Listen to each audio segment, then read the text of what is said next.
มาเด้อทุกคนกินข้าวแรงนำกันนี่แน่นี่ จับมันเห็น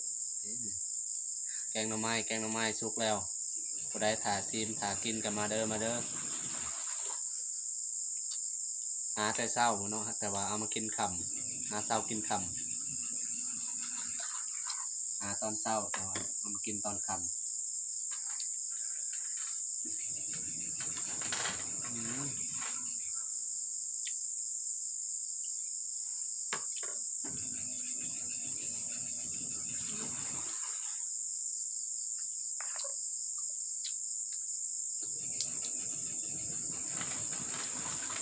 ไม่ได้กินแกงหน่อไม้ตั้งแต่เสียดายแล้วฮะก็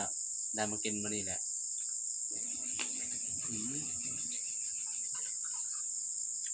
มาเฮามากินเท่านึงแซ่บขนาด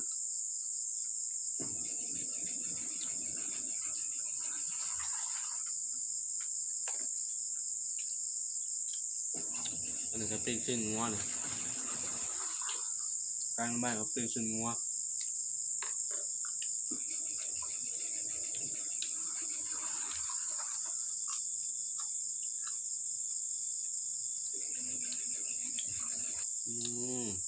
สดห่อนๆเนี่ยแกงหากระซุกองไดนี่แหละเนี่ย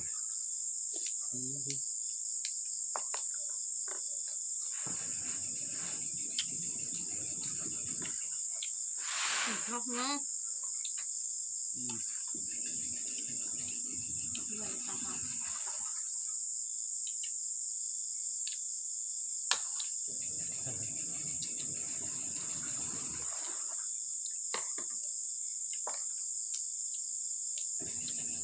มากระเทียมเนี่ยกินกับแกงหน่อไม้ปกติต้อง